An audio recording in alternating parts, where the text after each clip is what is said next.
Russell's viper কামড়ালে করতে হবে 6 কাজ। দেশের বেশ কিছু অঞ্চলে রাসেলস ভাইপার সাপ নিয়ে আতঙ্ক ছড়িয়ে পড়েছে। তবে উদ্বিগ্ন না হয়ে সচেতন হওয়ার পরামর্শ দিয়েছে পরিবেশ, বন ও জলবায়ু পরিবর্তন মন্ত্রণালয়। সেই সঙ্গে সাপে কামড়ালে কয়েকটি কাজ করার পরামর্শ দেওয়া হয়েছে। রাসেলস ভাইপারের বিষ প্রতিষেধক বা অ্যান্টিভেনম কাছের সরকারি হাসপাতালে বিনামূল্যে পাওয়া যায় জানিয়ে জনসাধারণকে আতঙ্কিত না হওয়ার অনুরোধ জানিয়েছে পরিবেশ, বন ও জলবায়ু পরিবর্তন মন্ত্রণালয়। সেই সঙ্গে রাসেলস ভাইপার কামড়ালে যেসব কাজ করতে বলা হয়েছে সেগুলো হলো: 1 নম্বর, দংশিত অঙ্গ নাড়াচাড়া করা যাবে না। পায়ের দংশনে বসে যেতে হবে, হাঁটা যাবে না। হাতের দংশনে হাত নাড়াচাড়া করা যাবে না, কারণ হাত পায়ের নাড়াচাড়ায় মাংসপেশির সংকোচনের ফলে বিষ দ্রুত রক্তের মাধ্যমে শরীরে ছড়িয়ে বিষ ক্রিয়া হতে পারে।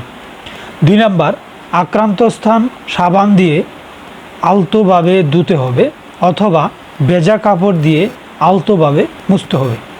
3 নম্বর, ঘড়ি বা অলংকার বা তাবিজ, তাগা ইত্যাদি থাকলে খুলে ফেলুন। 4 নম্বর, দংশিত স্থানে কাটবেন না, সুই ফুটাবেন না কিংবা কোনো রকম প্রলেপ লাগাবেন না বা অন্য কিছু প্রয়োগ করা উচিত নয়।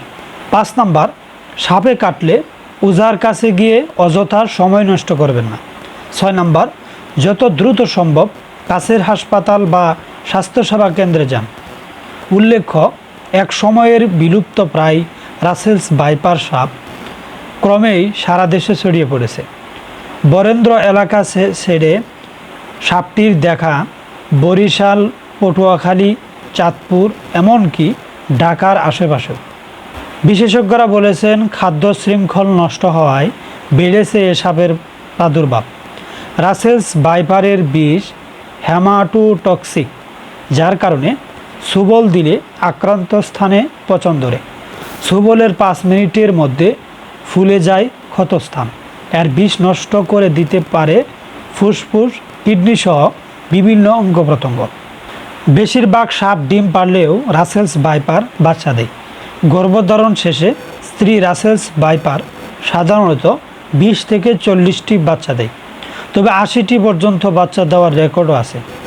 একদিকে উচ্চ প্রজনন ক্ষমতা, অন্যদিকে বেজি, গুইসাপ সহ প্রকৃতি থেকে সাপের শত্রু বিলীন হয়ে যাওয়া। অন্যদিকে ইঁদুর, ব্যাঙ রাসেলস ভাইপারের প্রিয় খাবার, যা ফসলের খেতে থাকে। ফলে ওইসব জায়গায় সাপের পর্যাপ্ত খাবারের উপস্থিতি থাকায় বাড়ছে রাসেলস ভাইপার। এ অবস্থায় পর্যাপ্ত সুরক্ষা সামগ্রী ছাড়া মাঠে কাজ করার কারণে এবং সাপে কাটার পর গ্রামে এখনও ঝাড়ফুঁকের মতো কুসংস্কার থাকায় মৃত্যুর ঝুঁকি বাড়ছে।